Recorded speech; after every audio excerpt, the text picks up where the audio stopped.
Greetings to the Cleveland Zazen group from the Zendo of Susan and Larry up on the third floor where actually our whole group used to sit for a very long time. I miss you all. I miss our sittings and I miss our brunches and I miss our chanting. And I'm hoping that you are all well and staying safe. So much of this experience of being isolated, of feeling in the unknown and not knowing and feeling anxious and wondering is experience that many of us have had on the mat. And as we have sometimes sat and said, what am I doing here? What's happening? I think many of us are thinking right now that our koan is, what in the heck is going on here? What's going on in the world? And we are so fortunate to have our Zen practice, to have in some very bizarre ways prepared us for this experience. And we have these tools at our disposal to be able to ground us right here on the mat, in our chair, in each moment to try and figure out how we're going to get through this, as we all will come out the other side in some way.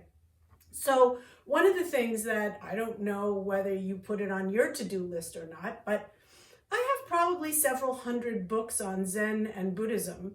And I thought, well, isn't this the perfect time to be reading them? And, but I'm still the same person and I'm not a great digger into of Zen Buddhist texts. I'm more likely to sit instead. But I did pick up something that had caught my eyes in a bookshop called A Guide to the Bodhisattva Way of Life by Santi Deva. And I'm reading little bits and pieces of books. And this sentence struck me. This leisure and endowment, which are so difficult to obtain, have been acquired, and they bring about the welfare of the world. If one fails to take this favorable opportunity into consideration, how could this occasion occur again? Just as lightning illuminates the darkness of a cloudy night for an instant, in the same way, occasionally, people's minds are momentarily inclined toward merit. And so we may ask ourselves, wait, we do have a lot of unstructured time. Maybe I could be sitting, or maybe I could be sitting just a little bit more than I was sitting before. I personally had a fantasy that I would be sitting hours and hours each day.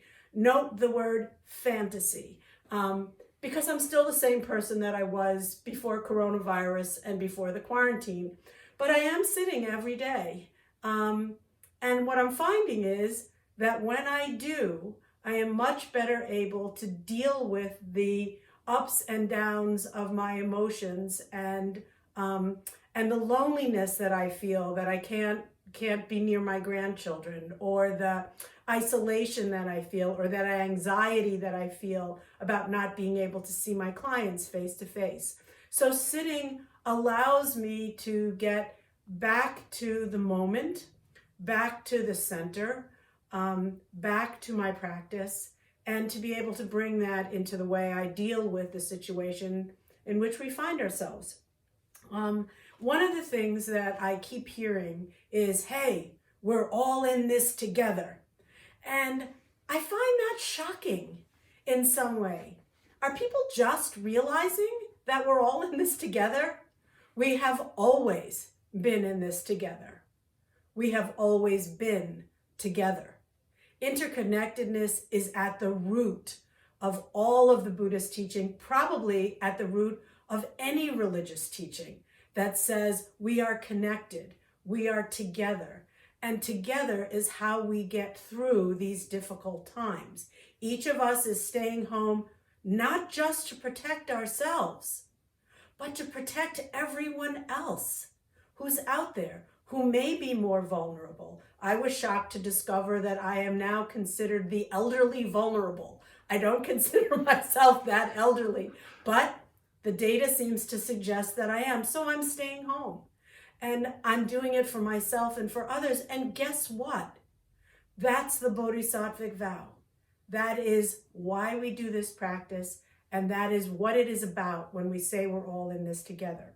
One of the favorite stories that I have is a Jataka tale about how we get through things together. And Larry's going to read it for all of us. Hi, everyone. April 8th is the date that is traditionally celebrated in many Buddhist countries as the day of the Buddha's birth. And that may be just as accurate as December 25th. We have no idea, but that is the date on which it's celebrated. And one of the things, at least at the Rochester Center, that we have traditionally done on the day celebrating the Buddha's birth is to read some Jataka tales. These are all traditional Buddhist tales that tell of previous lifetimes of the Buddha, sometimes in animal form, sometimes in human form. And as Susan said, one of the most appropriate of these is one that I've told at the center and that some of you may be familiar with.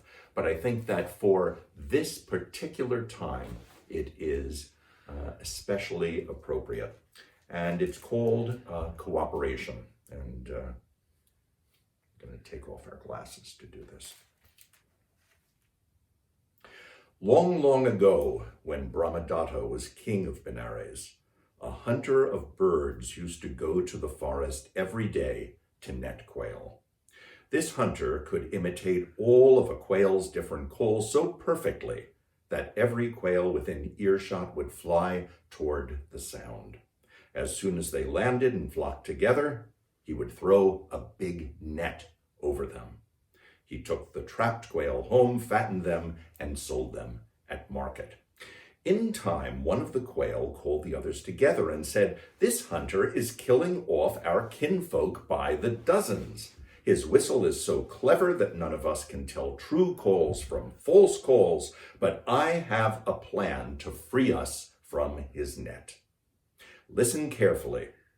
When he throws the net over us, each of us must stick his head through a hole in the net. Then, all together, we must rise up and fly away quickly, net and all. We must fly until we reach the nearest thorn bush. There we can land and let the net fall over the thorns. Then we can slip out beneath and make our escape." "Good," all the quail agreed. The very next day, they had a chance to try the plan. The hunter came into the woods and sounded a quail call so cleverly that all the quail within earshot thought it came from a member of their own flock, and they quickly gathered together, only to have the net thrown over them. But this time, they knew what to do. Each quail stuck his head through a hole in the net, then together they rose and flew away, carrying the net with them. When they reached a thorn bush, they landed. The net stuck on the thorns, the quail dropped beneath the bush and ran away. When evening came, the hunter was still picking the net out of the thorn bush. The next day and the day after, the quail played the same trick. Soon it became a regular sight to see the hunter picking his net out of the thorn bushes as the sun set. Day after day, he went home empty-handed. His friends and family grew worried. "What will become of you?" they asked. And the hunter replied, "Those quail have begun to cooperate and work together. But," he continued, "don't worry about me. The quail will not always live in such harmony. As soon as they start quarreling among themselves, I will bag the lot of them." Not long after this, while landing at their feeding ground, one quail by accident stepped on another's head. "Who stepped on my head?" said the first quail. "I did," said the second, "but there's no need to start screaming. It was a mistake."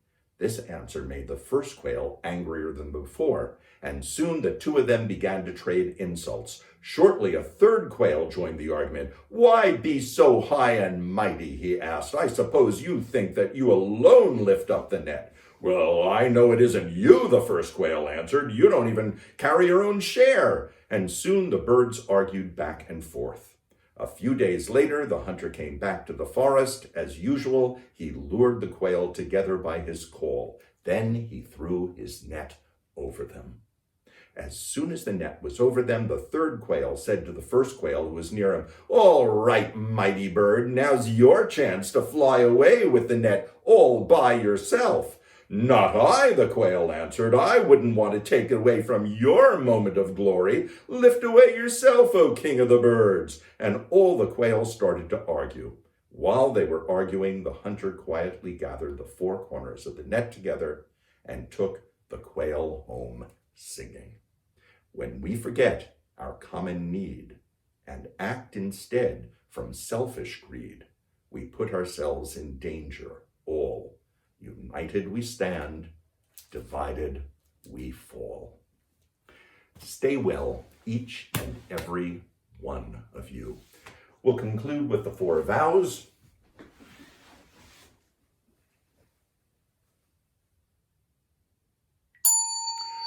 All beings without number I vow to liberate, endless blind passions I vow to uproot, Dharma gates beyond measure I vow to penetrate, the great way of Buddha I vow to attain.